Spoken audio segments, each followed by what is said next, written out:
All right, hello everyone. Thank you so much for joining us today. My name is Megan Balding and I'm with the USC Viterbi School of Engineering. And it's my pleasure to welcome you to today's presentation on the MS program in Financial Engineering here within the Viterbi School of Engineering. We're joined today by Professor Iwanu, who will be speaking to the program in detail throughout the session today. And will also be on hand at the end of the presentation for an open question and answer. So as we get started, I will just go over some quick housekeeping items for the webinar today. We will be sending out a copy of the slides after the presentation. Just so you know, it does take us about 2 to 3 business days to get that email out to you. So please do keep an eye out in your email. We do provide a lot of information during the presentation today that can be useful as you explore the degree program and hopefully apply down the line. So please don't worry about having to copy all the links and helpful hints provided during the session today. We will be sending out these slides. Additionally, we do encourage you to ask questions throughout the information session. We will, as I mentioned, have a designated time at the end of the session for Q&A. I ask that you use the Q&A panel instead of the chat window, though, to ask your questions. This enables us to monitor the questions in a more efficient manner. And please do feel free to send over questions throughout the presentation. I may not respond to them right away, but I will present them during the Q&A session. So don't worry about holding back and waiting to send over those questions. Feel free to send them over at any time. For today's presentation, I will be providing a quick overview of the University of Southern California and the Viterbi School of Engineering. But really, we will be focusing on the MS in Financial Engineering, which will be presented by Professor Iwanu, and providing additional information about the degree program and opportunities that are provided upon completion of the program as well. I'll then proceed with the presentation, providing you with a quick overview of the application process. I will introduce then at Viterbi, which is our online delivery option. I'll do a quick overview of our tuition and fee structure, and then we'll really spend the rest of the presentation today on the Q&A portion, providing all of you that are attending here today with the opportunity to ask questions. Now, we are recording today's presentation, so anyone that is watching a recording of the session today, we will have contact information available at the end of the information session if you do have questions and want to email us for additional details. If you're not familiar with the University of Southern California, these are some images of our campus. We are the oldest private university in the Western United States, founded in 1880. We currently have about 47,500 students and about just over 4,400 full-time faculty members. We have a diverse student population with students coming from all 50 states and over 100 countries. And the campus itself is located in Los Angeles. We are about 10 minutes or so just south of downtown Los Angeles. In terms of the Viterbi School of Engineering, we consist of 8 academic departments. We have 191 tenure-track faculty, 16 of whom of our full-time tenure-track faculty are members of the National Academy of Engineering. We have over 70 faculty members that have received the National Science Foundation Career, National, and Presidential Young Investigator Awards as well. In terms of our student population, we have over 2,800 undergraduate students and just under 6,200 graduate students. Our graduate student population consists, of course, of our master's and doctoral students. Our master's students are able to pursue programs on USU's campus, obviously in normal times, as well as online via Viterbi, and we'll talk about those options later in the presentation. The Viterbi School is considered a leader in funded research, both within the University of Southern California, as well as on a national and international level. We have over 35 research centers and spend over $200 million in research expenditures annually. U.S. News & World Report consistently ranks USC Viterbi as one of the top 10 ranked graduate engineering programs overall. Specific to our online degree offerings, we are consistently the #1 ranked online graduate computer information technology program. That's our computer science program. And our online graduate engineering programs, which include the MS in Financial Engineering, are ranked consistently a top-ranked program overall as well. I mentioned our strong international reputation for excellence. Much of that has to do with the research that is completed here within the Viterbi School of Engineering, but a lot of that also has to do with our amazing alumni, which include over 77,000 engineering alums located throughout the world. We have unique engineering programs that are available online, on-site, and on campus. So the programs range from our doctoral, master's, and bachelor's level programs. We do have some graduate certificates. These are about half the units of a master's degree. We also offer executive education courses, such as short courses, open enrollment classes in areas like data science and Six Sigma, as well as customized continuing education programming as well.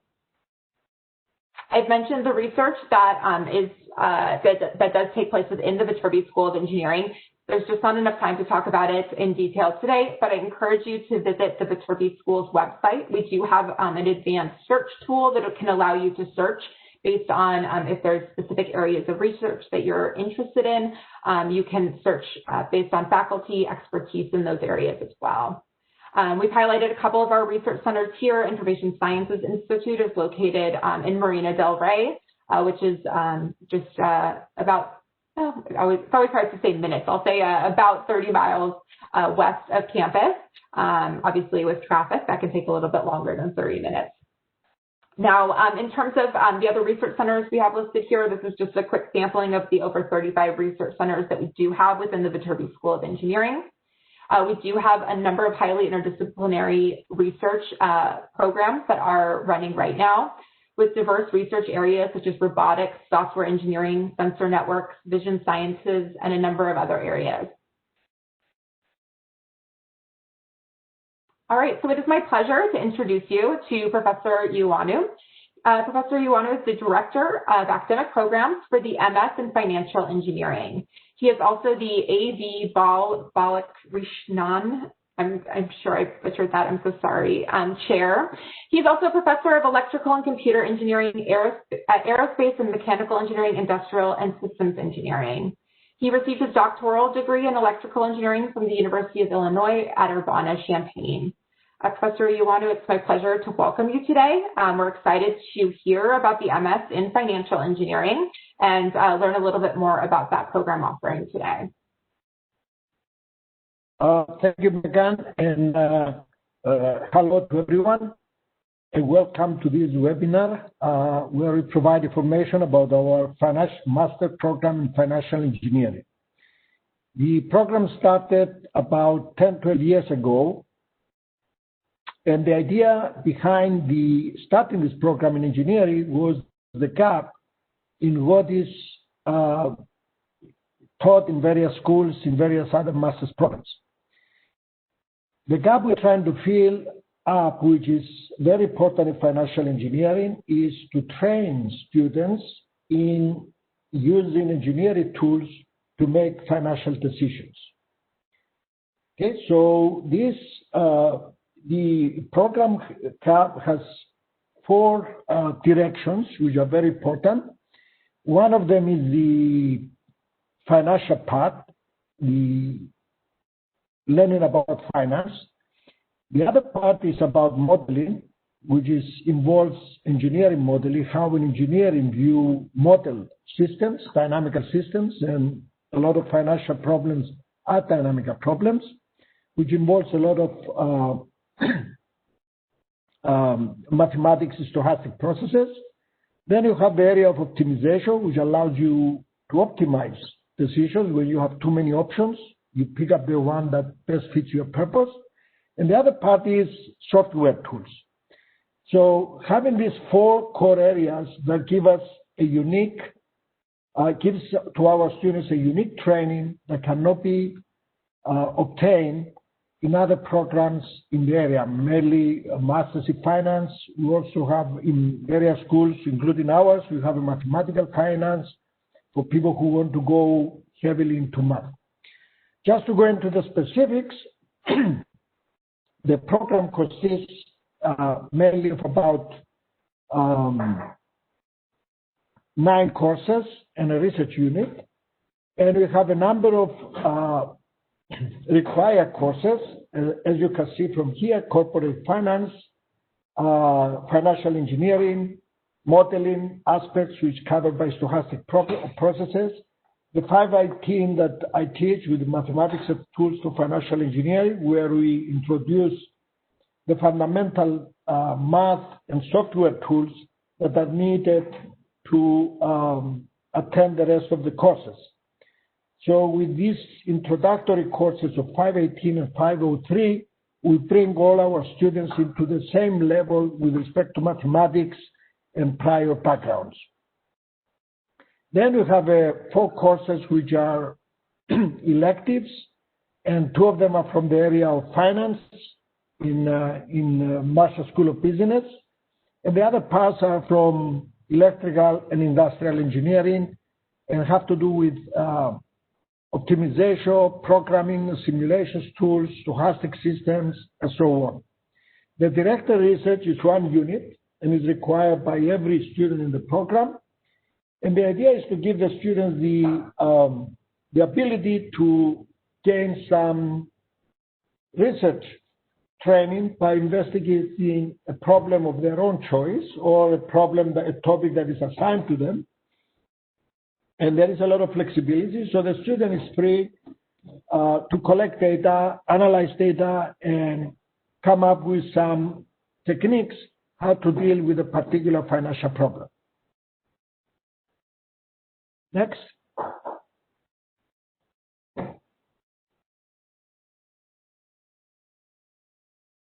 Now, the admission criteria for the program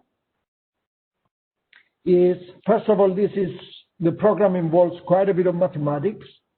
So a good background in mathematics is very important, namely advanced calculus, probability statistics, linear algebra.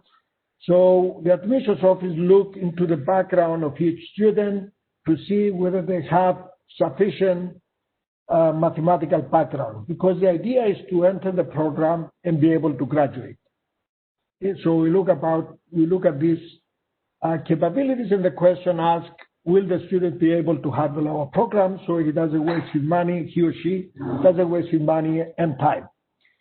And now to graduate in our, to get a degree in any master's program at USC, you need a GPA above 3 out of 4. So if an applicant has a GPA which is close to 3 or a little bit below, it's unlikely to be admitted. And it's important that you have the background to be able to attend. And GREs are also important. They have some minimum requirements there.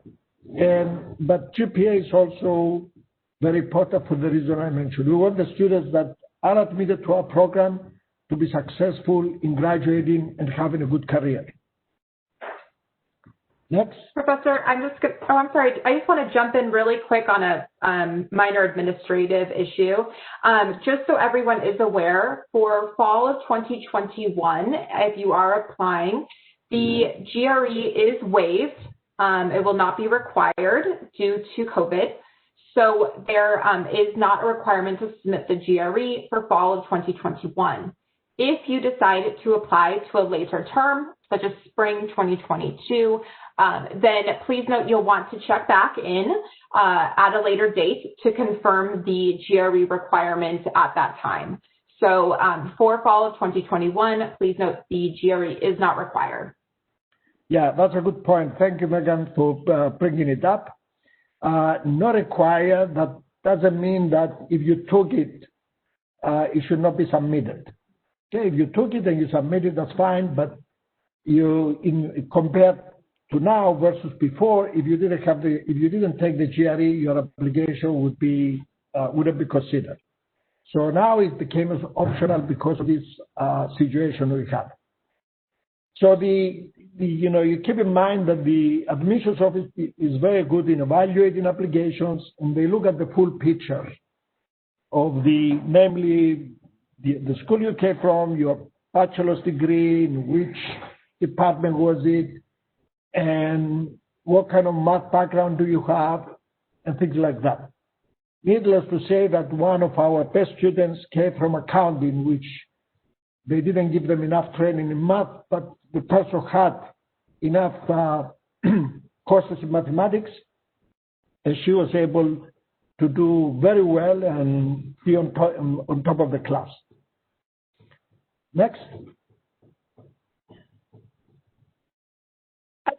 I can speak to this one really quickly. In terms of the upcoming application deadlines, the fall 2021 application is currently available, so you can apply now for the fall 2021 application period. The deadline to apply, the final deadline is January 15th. If you are applying and intending to pursue the program on USU's campus and would like to be considered for scholarship consideration, the deadline is December 15th.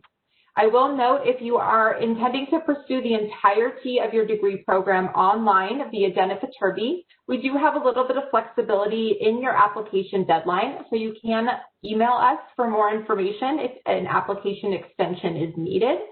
Additionally, Viterbi applicants are eligible for the Viterbi scholarship, which is a separate process from the application, and we can provide you with additional information on that scholarship opportunity. The next available application period beyond fall 2021 is going to be for spring 2022, and we list the application deadlines here. The next slide, Professor Ioannou, I wanted to talk with you about is a little bit more about what applicants can expect upon, if they are admitted to the degree program and upon completion, the type of work opportunities that do become available up to our graduates. And then also, because we do have Viterbi and there are times where we have working professionals that come into the degree program, if you wanted to maybe explain a little bit more about maybe some of the current students and their jobs currently and how this degree might be affecting them and helping them. Right. First, I'd like to clarify that no program in any university will assure you a job, because the first thing that students ask is, what are my chances to get a job, and will you help me get a job? So let me explain that. When we started this program, we thought that the only places that would hire our students would be this traditional financial companies like Merrill Lynch, Morgan Stanley, and so on. Much to our surprise, which is can be explained, is that the spectrum for finding a job is much wider, because every company has a financial department that deals with risk analysis and financial projections. So a lot of our students went to companies that didn't think they would be hiring people from our program. Real estate, in banks, insurance companies, in even engineering companies, big companies, a television provided company, and so on, in addition to the classical financial companies.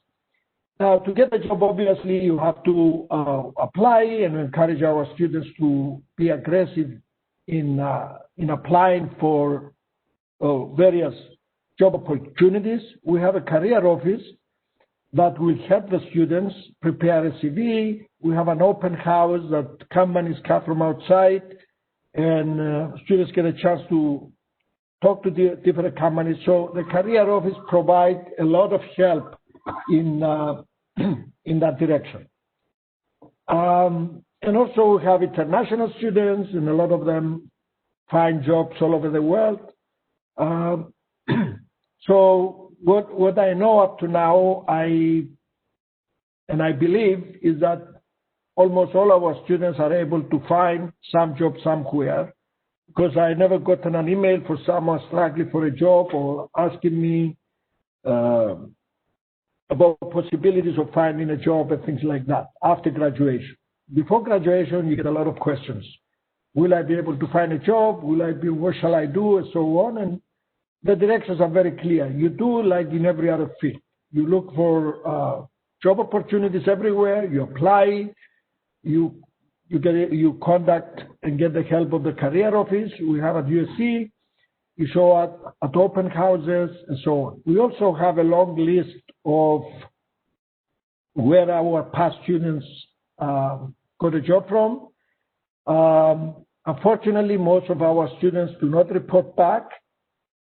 So we don't know, we haven't been able to establish good statistics yet, but we have people working in that direction, trying to track students down, alumni, and see and get some feedback so we can help future students. So some of those statistics and the list of companies, we make it available to our students when they join the program.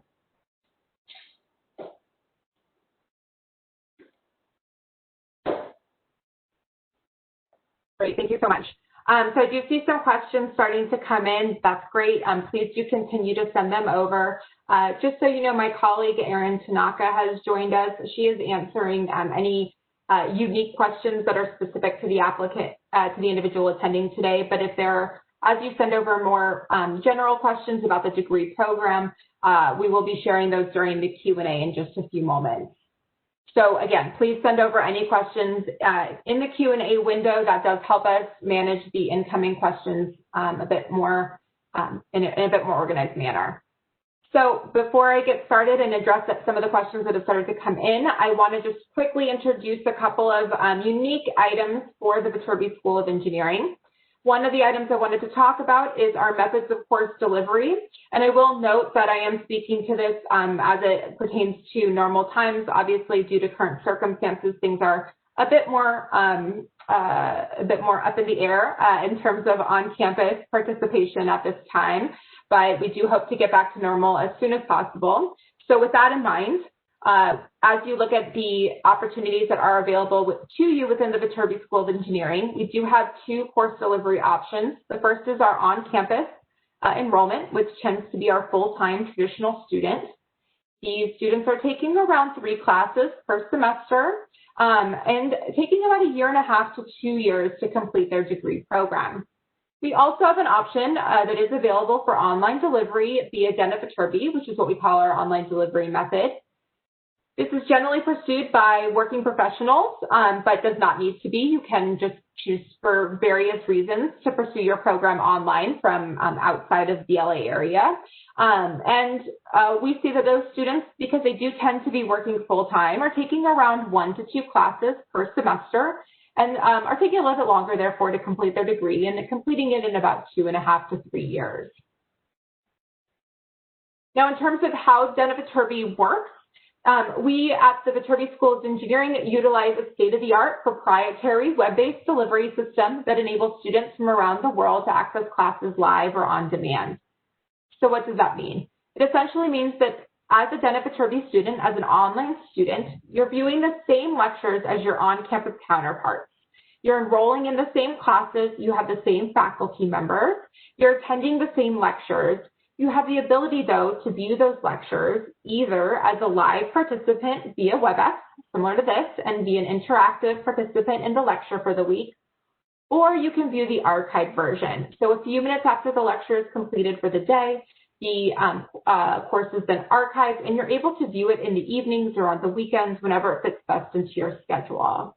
Homework is submitted electronically due according to the same course deadlines, and exams are set at proctored testing centers near your home or office. If you happen to live near USC, you would come to our campus to complete your exams. The following is a quick overview of some of the similarities and differences between our on-campus and online students. The one thing I always like to point out first and foremost is the program admission requirements are exactly the same. As you pursue your application, there is no difference in your process, whether you choose to apply to pursue the program on USC's campus or online. You are applying to the master's degree program, not a delivery method. Once you've been admitted and it's time to register for courses, that's when the difference comes into play in terms of how you register for your course, whether you choose to register on USC's campus or as an online Viterbi student.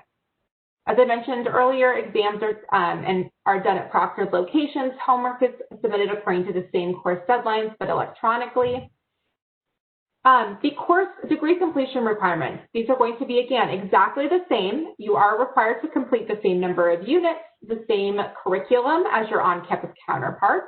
There is no difference in that requirement, and therefore, the diploma you receive is going to be the same. It will not indicate that the degree was completed online. This is a quick snapshot of one of our Viterbi classrooms, obviously in normal times. As you can see within the classroom itself, it is a classroom with your fellow classmates that are pursuing the program on USU's campus. But in the back of every classroom is a camera operator who's capturing everything that's happening within the classroom setting for you, the online student. There's two quick items I want to speak to that are specific to the Viterbi students, and then we'll get right into our Q&A. The first is limited status enrollment. Limited status enrollment allows strong candidates with an undergraduate degree in engineering, math, or hard science from a regionally accredited institution with a cumulative GPA of at least a 3.0 on the 4.0 scale to begin coursework before formal admission. What that means is, as a limited status student, if you qualify for this enrollment option, you can begin classes as early as this upcoming spring 2021 semester, which starts in January. If you are approved for limited enrollment, you can enroll in up to 12 units of coursework while you prepare your application for formal admission. But it's important to note that limited status enrollment does not guarantee admission, so you do want to apply and receive your formal decision as soon as possible. If you are working for an organization that provides tuition assistance, we do have an employer reimbursement deferment program that helps you avoid significant out-of-pocket expenses during the semester, so you can explore that further as an option as well. The following is an overview of our current tuition for on-campus and online Viterbi students. Tuition is the same. The cost per unit currently for this academic year is $2,148. Tuition can be either based on a 3-unit or 4-unit coursework for the most part. But as Professor Ioannou mentioned, there are instances such as the 1-unit directed research that would fluctuate the semester cost. But as you can see, for a 4-unit course, that cost would be $8,592. There are additional fees that you can review by visiting the link provided. The following are some additional quick link items that might be useful to you as you explore this program and your options after the presentation today. For those of you that may have joined after the session began, we will be sending out a copy of the presentation deck today for you to review within about 2 to 3 business days. So you will have the chance to connect with each of these options. But essentially, for those of you interested in pursuing your program on campus, you can visit our virtual tour option to see some images of campus and get familiarize yourself with the USC campus itself. And as I mentioned, the fall 2021 application is available if you'd like to get that started. If you're interested in pursuing the program online via Viterbi, you can start this spring if you qualify for limited status enrollment. Otherwise, you can begin your application for formal admission as well. All right, that leaves us to the contact information here that I'll leave up. And Professor Ioannou, I do have a couple questions here that were sent over via chat. One of the questions is, it's from a student. He is looking at a couple of different programs in financial engineering and has noticed that some are located within the business school at certain universities, and wanted to know what the difference would be between pursuing a program that might be housed in a business school versus the program at USC, which is in the engineering school. Yeah, that's a very good question. At USC, we do have a program, a master's program in finance with the Marshall School of Business, and we also have a master's in mathematical finance with the Department of Mathematics. The difference between the two is that we fall somewhere in the middle. As I indicated before, the 4 directions that we emphasize is finance, modeling, which is stochastic process basically, and engineering tools, optimization, and software.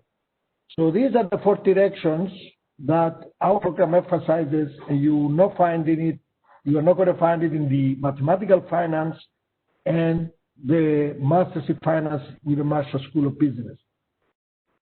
And why is this important? Because with the availability of computers today, we can handle very complex financial problems by learning how to use the computer, how to model, how to optimize, and how to use the computers to solve these problems. So if you are not so good in math and you just want to do, learn about finances and get a master's in finance, the program in Marshall School of Business is appropriate for you. If you like math very much and you want to combine your mathematical, your love for mathematics with financial obligations, then the program in the Department of Mathematics is more appropriate for you. Perfect, thank you. We've gotten actually 2 questions that are on the same area. And the question is, what is the, for applicants going into the program, are you looking for previous work experience? And if so, how much and what type of work experience can help with an application to the degree? I mean, it's not required to have prior experience. I'm not sure how the admissions program handles that. But what we look as priority number 1 is for the applicant to have adequate math background. And when I say adequate, I didn't mean to have a lot of expertise in math, but to have the basics. And the basics, as I mentioned before, is advanced calculus, probability statistics, linear algebra. And because if you don't have that background, you'll have a lot of difficulty in going through our program. And then we look at obviously, if you took these courses and you got C's and D's, it's going to work against you. So we look at a mathematical background with very decent grades also, in addition to GPA, GRE. Now we don't require GREs. But everything looks good in that area, and additionally, you did research or you have work experience and so on. Obviously, that would be a big plus. So if you are on the boundary with someone who has similar academic record, but you happen to have also experience and other things, obviously you're going to be preferred versus the other one. But if you don't have the mathematical background to handle the courses and so on, and you have a lot of experience, that most likely is not going to help you.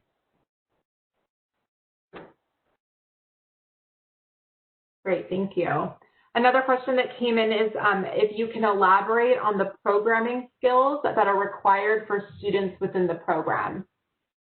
Okay, with respect to the programming skill, because our applicants come from many different backgrounds, and we know people graduated from business programs and so on, they are not really exposed to software tools. We train our students. We introduce them to MATLAB for people who don't know. We cover Java and Python and things like that.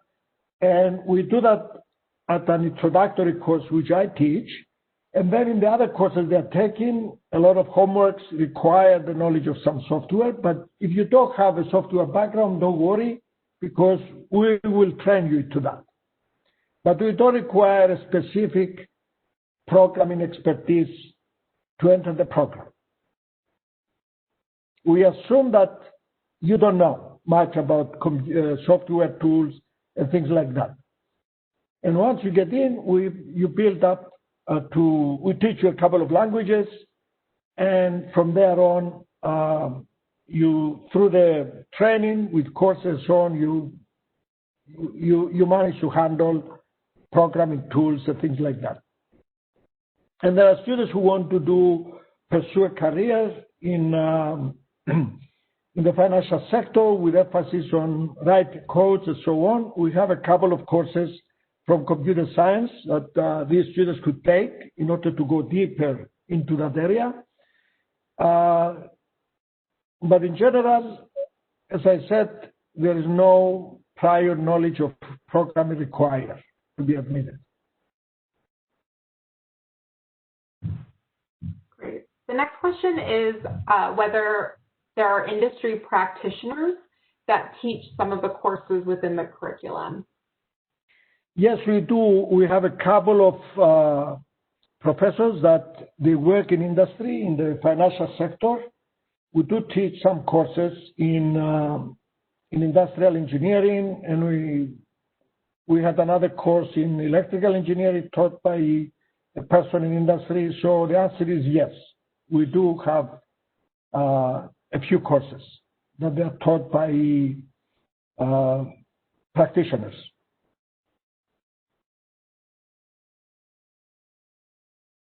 So this student is specifically, or this prospective student is specifically interested in pursuing a career in asset management, hedge funds, trading, financial modeling, and risk management,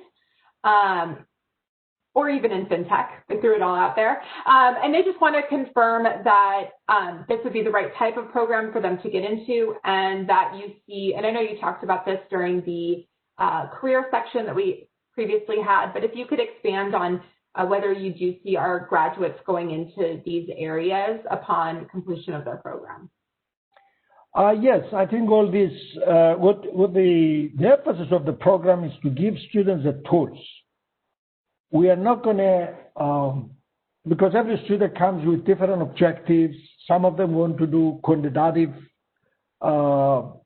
investments, the quantitative part of financial. Others are more interested in qualitative, and so on. Others are more interested into risk analysis and so on. So the program really gives you the tools that you are able to expand in all these different areas. And all the areas the student mentions, yes, you're going to get the training that you will be able to do very well in those areas. Great. This is a pretty specific question. This attendee would like to know if the program includes modeling aspects in AI, such as neural nets, deep learning, et cetera.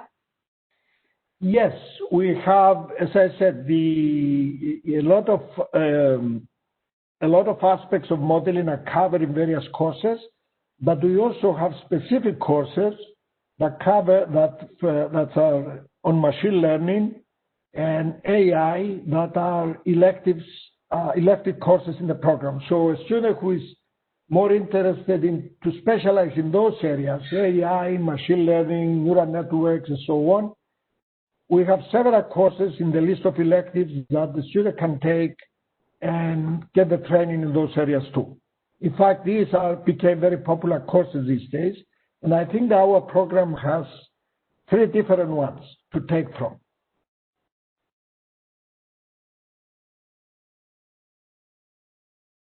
Great.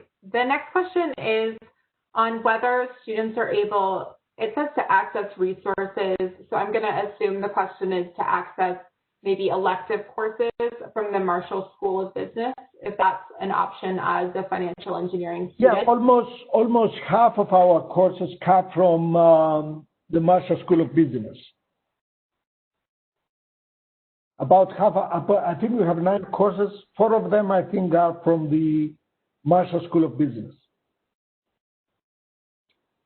So you do get to go to the other side of the campus, take courses from Marshall, interact with their professors, and so on. So that's quite gives quite a bit of richness to our program and diversity. Now, in general, I have to say that in general, our students do very well in the courses taken from Marshall School of Business. The difficulty they're having is with the engineering courses because of the math, mainly because of the math. So the business courses are considered to be easy to our students, from what I see over the last 10 years that we've been in the program. So that's good news in the sense that we are doing the right thing. We are training students in areas that the students can be weak, which is the mathematical aspect, the modeling, the simulations part, the software, and things like that. So when they get out, they will have a unique advantage.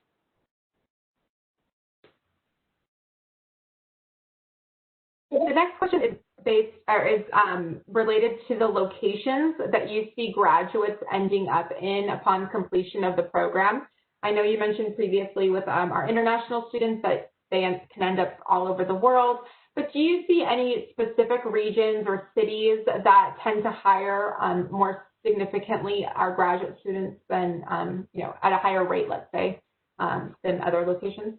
Yeah, as I said, we don't have specific statistics to be able to speak in terms of percentages, but we have to keep in mind that the Los Angeles area, the county, and the Orange County is about 20 million people.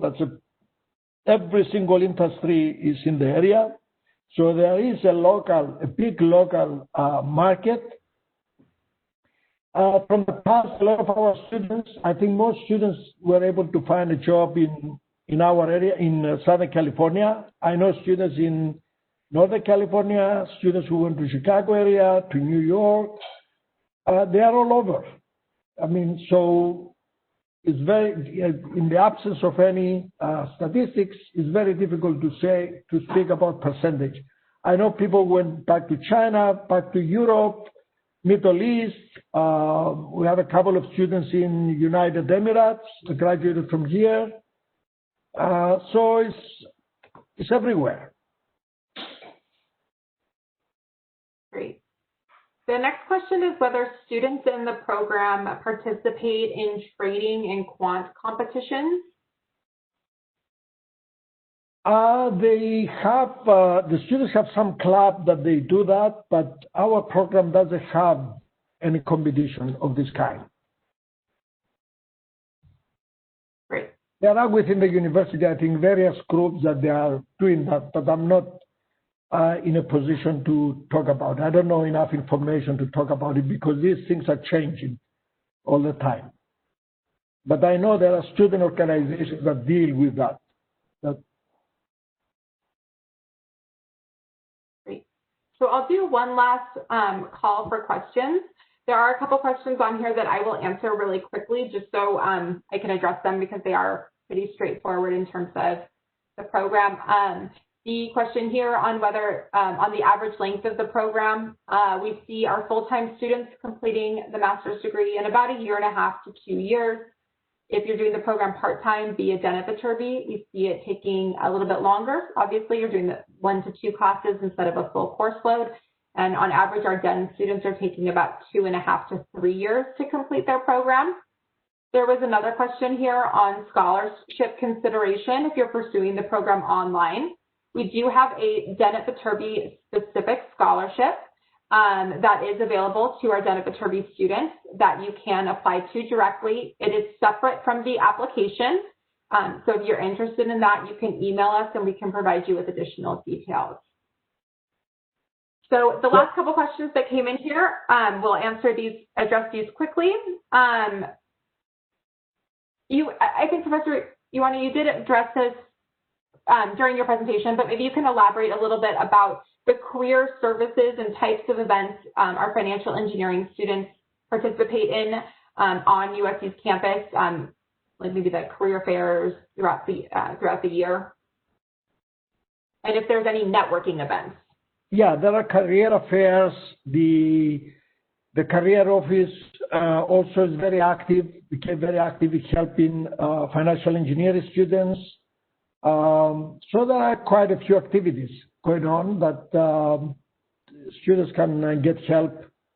But at the end of the day, really the responsibility of the student to be aggressive in applying and pursuing job opportunities. From students that I talked to were very successful, and they came back to discussing about the one thing they told me is we feel that our success is because of our personal drive and pushing and aggressiveness.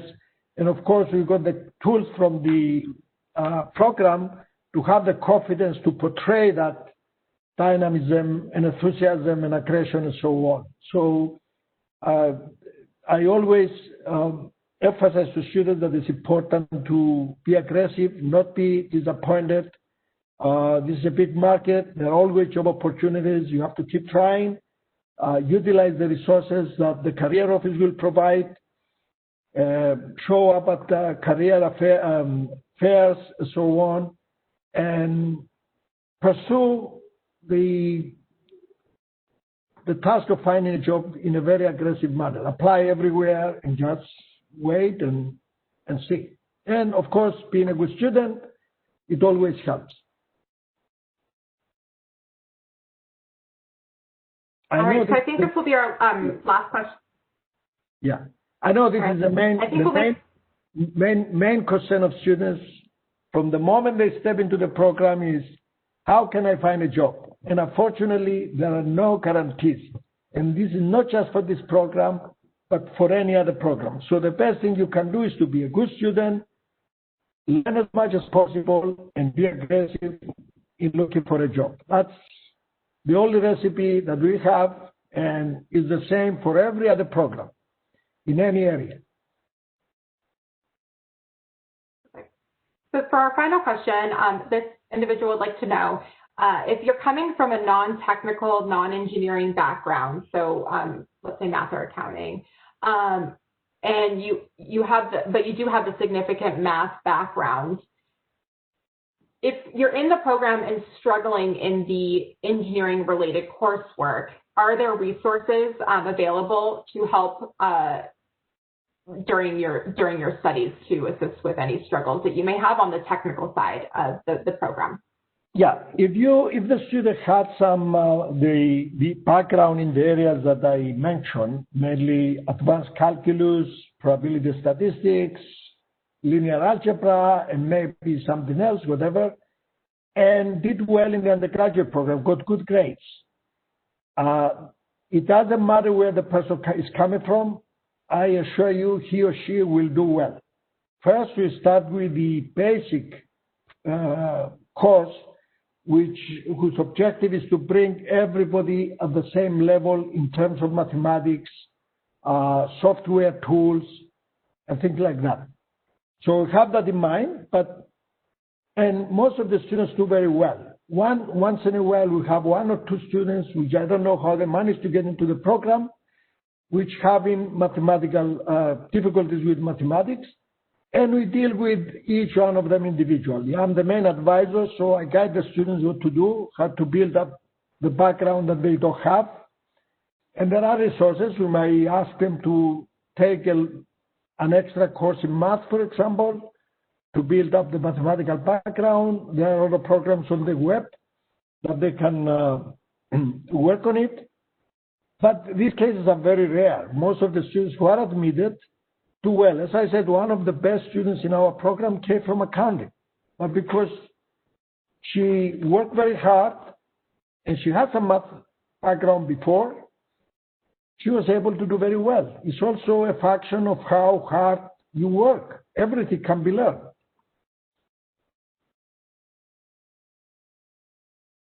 Perfect. I think that's actually a great way to end today's session.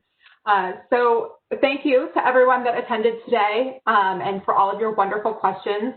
To Professor Ioannou, thank you so much for taking the time to answer the questions and share information about the MS in financial engineering. For those of you that may be viewing the recording of today's session, if you do have questions about the program, please do email us at the email addresses provided. We can provide additional feedback based on your questions if you send your questions directly to those emails. Thank you all so much, and I do hope that you have a wonderful, wonderful day, and don't hesitate to reach out to us if you do have any questions. Thank you all. I just forwarded the email for the program, msfine@usc.edu. So if any students think of something that they want to ask, they can please feel free to contact me. I just put in chat the email, msfine@usc.edu. Perfect. I see it here. Thank you so much. That's really helpful. I'm sure everyone appreciates that. All right. So thank you, everyone, again, for attending today's session. I hope you have a wonderful day. And again, don't hesitate to reach out with any questions that you might have that are remaining. Thank you. Thank you, Professor Ioannou. I appreciate your time as well. And again, have a great day. Thank you, Megan. Same to you. Thank you. Thank you.